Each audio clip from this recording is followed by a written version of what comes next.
नमस्कार साथियों, स्वागत है आप सभी का आपके अपने यूट्यूब चैनल पर जिसका नाम है जीएस बूस्टर बाय अनूप और मैं हूं अनूप उपाध्याय। साथियों, नेपाल की राजनीति में इन दिनों एक सवाल तेजी से चर्चा में है। क्या भारत और नेपाल के बीच दशकों पुरानी खुली सीमा व्यवस्था को बदलना चाहिए?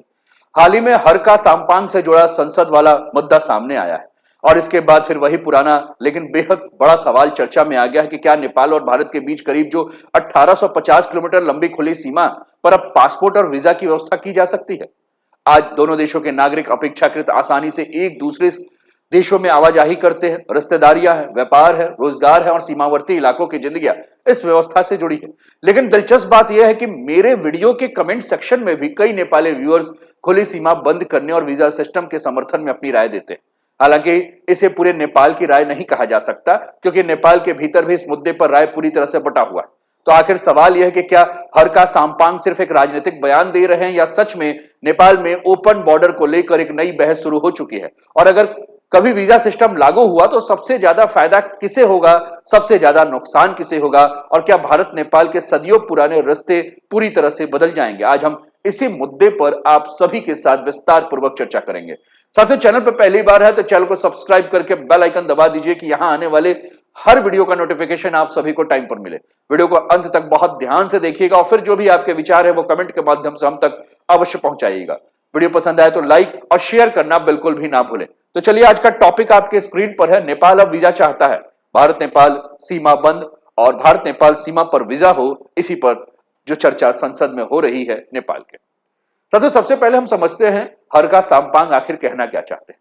उनकी बात का सिर्फ इतना मतलब नहीं है कि भारत और नेपाल के बीच अचानक बड़ी दीवार खड़ी कर दी जाए और दोनों देशों के लोगों का आना जाना पूरी तरह से बंद कर दिया जाए। असल बहस ओपन बॉर्डर और उसके मैनेजमेंट को लेकर है।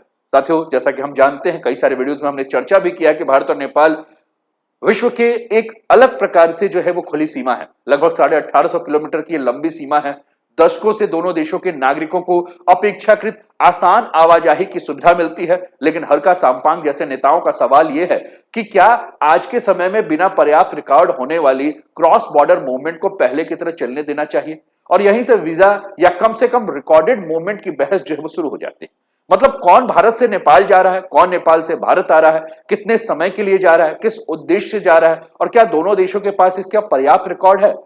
साथियों, एक बड़ा सवाल यह भी है कि आखिर भारत में कितने नेपाली नागरिक रहते हैं और काम करते हैं और नेपाल में कितने भारतीय नागरिक मौजूद हैं। ओपन बॉर्डर की वजह से इन आंकड़ों का सटीक और पूरी तरह से अपडेटेड रिकॉर्ड निकालना आसान नहीं है और यही बात बॉर्डर मैनेजमेंट की बहस को और भी ज्यादा महत्वपूर्ण बना देता है। हर का साम्पांग और ऐसे अन्य लोगों की चिंता सिर्फ माइग्रेशन तक सीमित नहीं है। बहस में human trafficking, cross border crime, criminal activity जैसे मुद्दे भी उठाए जाते हैं।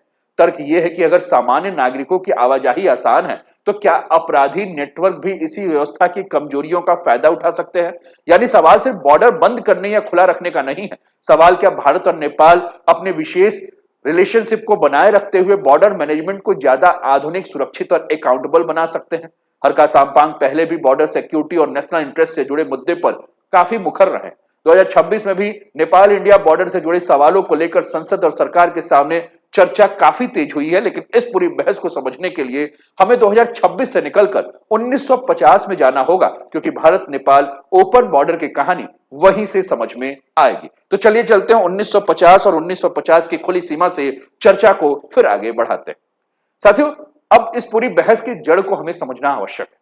भारत और नेपाल के बीच ओपन बॉर्डर सिस्टम की जब बात होती है तो उसकी आधुनिक कानूनी और राजनीतिक पृष्ठभूमि को समझने के लिए हमें 1950 के India Nepal treaty of peace and friendship को देखना होगा। इस ट्रीटी का सबसे ज्यादा चर्चा में रहने वाला हिस्सा है आर्टिकल 7। सरल भाषा में समझे तो इस व्यवस्था के तहत भारत और नेपाल के नागरिकों को एक दूसरे के देश में रेसिप्रोकल प्रिविलेज यानी कि पारस्परिक सुविधाएं और अधिकार दिए गए। इनमें मुख्य रूप से रेसिडेंस, मूवमेंट, ट्रेड और अन्य समान प्रकार के प्रिविलेज हैं। और यही वजह है कि दशकों से भारत और नेपाल के बीच लोगों का आना जाना बाकी कई अंतरराष्ट्रीय सीमाओं से बिल्कुल अलग रहा है। एक नेपाली नागरिक भारत में रोजगार के लिए आ सकता है, रह सकता है, अपनी जिंदगियां बना सकता है, और उसी तरह एक भारतीय नागरिक भी नेपाल में जाकर रह सकता है, आर्थिक गतिविधियों में हिस्सा ले सकता है। हालांकि अलग अलग क्षेत्रों और कानूनी मामलों में दोनों देशों के अपने नियम लागू होते हैं। लेकिन यहां एक बात समझना बहुत ही ज्यादा जरूरी है कि ओपन बॉर्डर का मतलब ये नहीं कि यहां कोई कानून नहीं है।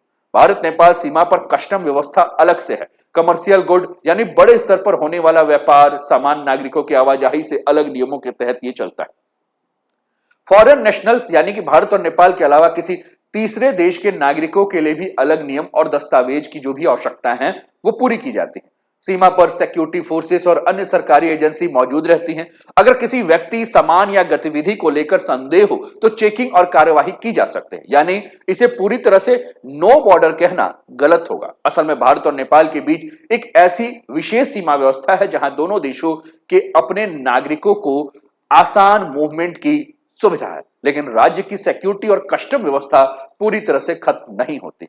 साथियों, एक तरफ 1950 की पुरानी ट्रीटी के दस्तावेज हैं और फिर पुराने दौर के भारत नेपाल सीमा की तस्वीरें, और उसके बाद आज के व्यस्त बॉर्डर टाउन्स जहां लोग, वाहन और व्यापारी लगातार आवाजाही कर रहे हैं। तो दूसरी तरफ मॉडर्न चेक पॉइंट्स है, सिक्योरिटी पर्सनल्स है और कस्टम्स के इंफ्रास्ट्रक्चर्स आपको देखने को मिलते हैं। लेकिन अब असली सवाल यह है कि अगर यह व्यवस्था 1950 से चली आ रही है तो आज 2026 में इसे बदलने की मांग क्यों उठ रही है? क्या बदलती सिक्योरिटी चैलेंजेस ने इस ओपन बॉर्डर सिस्टम पर नए सवाल खड़े कर दिए हैं? और यहीं से शुरू होती है इस बहस की सबसे अहम परत। साथियों, असली समस्या दोनों देशों के एक दूसरे के नागरिकों का पूरा रिकॉर्ड जो है वो भी नहीं है। ये भी एक बहुत बड़ी समस्या है। और इस बहस का शायद सबसे महत्वपूर्ण सवाल यही है कि भारत में कितने नेपाली हैं और नेपाल में कितने भारतीय हैं। साथियों, भारत और नेपाल दोनों देशों के एक दूसरे के नागरिकों का पूरी तरह से आधुनिक और सटीक रिकॉर्ड रखना काफी मुश्किल है, और इसका जवाब सीधे सीधे ओपन बॉर्डर सिस्टम से जुड़ा हुआ है। जब दो देशों के नागरिकों को अपेक्षाकृत आसान आवाजाही की सुविधा हो और हर व्यक्ति को हर बार ट्रेडिशनल इमिग्रेशन प्रोसेस से नहीं गुजरना पड़े, तो हर एंट्री और हर एग्जिट का उसी तरह से सेंट्रलाइज रिकॉर्ड तैयार नहीं होता जैसे एक सामान्य इंटरनेशनल बॉर्डर पर होता है। और यहां एक बड़ा दिलचस्प आंकड़ा है। नेपाल के सेंसस 2021 के अनुसार नेपाल में 1,32,781 भारतीय नागरिक दर्ज किए गए। यानी नेपाल की कुल आबादी का लगभग 0.5% भारतीय नेपाल में रह रहे हैं। तो दूसरी तरफ भारत में रहने वाले नेपाली नागरिकों की संख्या को लेकर तस्वीर इतनी सीधी नहीं। भारत सरकार के विदेश मंत्रालय के उपलब्ध आधिकारिक विवरणों में 5 मिलियन से अधिक नेपाली नागरिक भारत में एम्प्लॉयमेंट पाने का उल्लेख मिलता है। 5 मिलियन, लगभग 50 लाख नेपाली जो है वो भारत में है। लेकिन यहां एक बहुत जरूरी और सावधानी बात ये रखना है ध्यान में कि यह आंकड़ा भारत में मौजूद हर नेपाली नागरिक की पूरी और अंतिम सेंसस काउंट नहीं है, क्योंकि भारत में नेपाली नागरिकों की मूवमेंट सिर्फ रोजगार तक सीमित नहीं है। कोई पढ़ाई के लिए आता है, कोई परिवार के साथ रहता है, कोई व्यापार करता है, और बहुत से लोगों का जीवन सीमा के दोनों तरफ फैले पारिवारिक और सामाजिक रिश्ते से जुड़ा हुआ है। और यहीं से हर का साम्पांग के आर्गुमेंट का सबसे मजबूत सवाल सामने आता है। वो ये है कि अगर मूवमेंट इतनी बड़ी है तो उसका मॉडर्न रिकॉर्ड कहां है? मतलब क्या दोनों देशों के पास ऐसा कोई आधुनिक सिस्टम होना चाहिए जिससे कम से कम ये समझा जा सके कि कितने लोग सीमा पार कर रहे हैं और किस तरह से मूवमेंट हो रही है। लेकिन कहानी का दूसरा पक्ष भी उतना ही महत्वपूर्ण है, क्योंकि शायद यही ओपन बॉर्डर की सबसे बड़ी खूबी है कि लोगों को हर यात्रा पर इमिग्रेशन ब्यूरोक्रेसी से नहीं गुजरना पड़ता। सीमावर्ती गांवों के लिए सिर्फ इंटरनेशनल ट्रेवल नहीं है, किसी का रिश्तेदार सीमा के उस पार है, किसी का बाजार दूसरी तरफ है, किसी का रोजगार भारत में है जबकि परिवार नेपाल में है। ऐसे में हर बार पासपोर्ट, वीजा और लंबी इमिग्रेशन प्रक्रिया लागू करना लाखों सामान्य लोगों की जिंदगी को पूरी तरह से बदल सकता है। तो बहस अब और साफ हो जाती है, क्या सुरक्षा और रिकॉर्ड के लिए वीजा सिस्टम जो है वो जरूरी है, या फिर क्या बिना ओपन बॉर्डर खत्म किए मॉडर्न टेक्नोलॉजी के जरिए बेहतर बॉर्डर मैनेजमेंट संभव है? साथियों, इस बात को समझना बहुत ही ज्यादा जरूरी है। नेपाल के कुछ लोग क्लोज बॉर्डर चाहते हैं। अब आते हैं उस मुद्दे पर जो इस बहस का सबसे दिलचस्प मुद्दा है। साथियों, मैं कई दिनों से नेपाल के लिए वीडियोस बना रहा हूं। मुझे याद है कि आप कि नेपाल के ऊपर ही जो मैं वीडियो बना रहा हूं, इस वीडियो के कारण ही मैं जल्द ही 51,000 सब्सक्राइबर के आसपास पहुंचने वाला हूं। 50,500 सब्सक्राइबर हो चुके हैं, उसके लिए तहे दिल से आप सभी को धन्यवाद। अब हम 51,000। साथियों, जब से मैं शुरू से नेपाल के ऊपर वीडियोस बना रहा हूं तो मेरे कमेंट सेक्शन में मेरे कई नेपाली व्यूअर्स जो मुझे बहुत प्रेम करते हैं, जिनका कमेंट्स में कमेंट रहता है कि लव फ्रॉम नेपाल, मैं आपका विश्लेषण बहुत पसंद करता हूं। हाँ, कुछ ये भी कहते हैं कि कभी कभी तटस्थ हो जाइए, आप भारत का पक्ष लेते हैं। साथियों, लेकिन वहां एक सबसे बड़ी बात, कुछ लोगों के, कुछ हमारे व्यूअर्स जो है नेपाल से जो हमें देखना है, उनकी मैंने एक राय देखी है।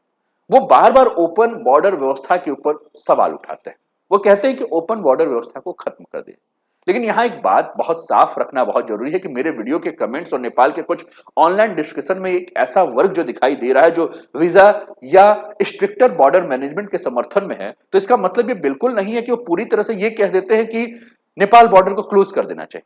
नेपाल के भीतर इस मुद्दे पर अलग अलग राय है। कुछ लोग ओपन बॉर्डर को दोनों देशों के ऐतिहासिक और सामाजिक रिश्तों की ताकत मानते हैं, जबकि कुछ लोग मानते हैं कि बदलते समय के साथ बॉर्डर मैनेजमेंट को और सख्त और आधुनिक बनाया जा सकता है। तो आखिर वीजा या स्ट्रिकर सिस्टम के समर्थन में तर्क क्या है? तो कहते हैं कि सबसे पहला तर्क कि भैया नेशनल सिक्योरिटी एक बहुत बड़ा मुद्दा है। अगर सीमा पार करने वाला व्यक्ति की बेसिक आइडेंटिटी और मूवमेंट का बेहतर रिकॉर्ड हो तो सही है। इसके अलावा अगर हम बात करें तो कौन कहां से आया, कौन कहां गया, ये जानना जरूरी है। जैसे कि अभी नेपाल में हिंसा हुआ, तो इस हिंसा में भी कहीं ना कहीं कहा गया, या भारत में भी कुछ गड़बड़ होता है तो लोग यहां से सीधे नेपाल भाग जाते हैं, नेपाल से लोग भारत चले जाते हैं। तो समर्थकों का मानना है कि इससे सबस्पीशियस मूवमेंट को पहचानना आसान हो जाएगा अगर रिकॉर्ड रहेगा। ह्यूमन ट्रैफिकिंग की समस्या खत्म हो जाएगी, क्रिमिनल एक्टिविटीज खत्म हो जाएगी, पॉपुलेशन और रेजिडेंसी डाटा रहेगा, तो एक बहुत बड़े लेवल पर जो है ये हो सकता है। साथियों, इसके अलावा लोग संप्रभुता के मुद्दे पे भी कहते हैं। कुछ लोग कहते हैं कि ये सिर्फ सिक्योरिटी और डाटा का मुद्दा नहीं है।